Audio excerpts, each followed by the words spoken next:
Mais tu ne sais pas qu'il y a eu un autre qui était 10 fois plus sage que Daniel, du nom de Lucifer. Amen. Il n'a jamais su que Dieu peut le chasser du ciel. Parce qu'il n'a jamais vu Dieu chasser quelqu'un. Il ne sait pas que Dieu chasse. Amen.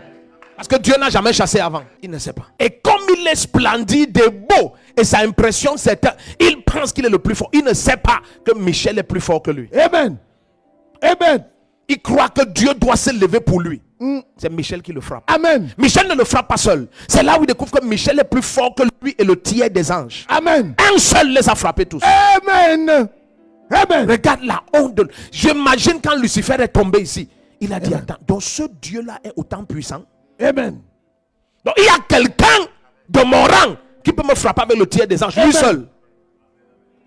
Écoute, deviens humble. Amen. Ouais. Amen. Deviens humble. Amen. Souvent quand j'écoute certains parler, ils ne savent pas pourquoi je réponds jamais. Je vous dis bien, si tu connais la Bible, tu sais d'où certains sont tombés, tu vas craindre Dieu. Tu vas craindre Dieu. Amen. Tu vas craindre Dieu.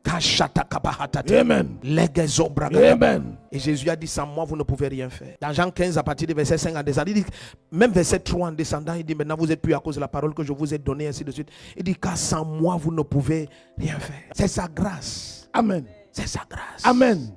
C'est sa grâce. Amen. C'est sa grâce. Amen. Et la grâce va te donner la ténacité. C'est pour ça que dans Jacques 1 à partir du verset 1, il dit, comptez comme un sujet de joie parfait les diverses épreuves. Amen. Parce que Dieu t'amène au travers de certaines épreuves et ça produit la patience. Amen. Tout d'un coup, toute impatience disparaît. Amen. Tu as traversé tellement de vent et tu n'as pas été détruit. Amen. Que tu sais sans le voir. Amen. Que la main de Dieu est sur toi. Amen. Amen. Quelqu'un va douter, fatigué. Amen. Tu lui dis, bien aimé, même si on sautait de cet avion, je le sais, je vais atterrir sur mes deux pieds. Amen. Amen.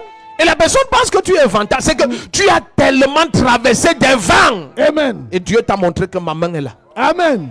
Amen. Alors il dit, comptez comme un sujet de joie parfait. L'apôtre Paul écrit à l'église d'Éphèse, il dit que mes afflictions sont pour vous votre gloire. Il dit, parce que je traverse ça pour que vous ayez confiance en la main de Dieu. Je connais pourquoi Dieu me fait traverser Amen. ça. C'est à cause de vous. Amen. Est-ce que tu sais que parfois quand tu es pasteur, il y a des douleurs qui ne sont pas dues à toi.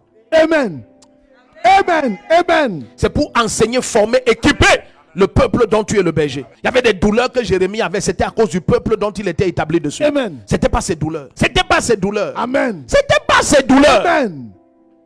Mais si tu ne connais pas le mystère des douleurs, Amen. tu vas les appeler échecs. Amen. Or, ce ne sont pas des échecs. Amen.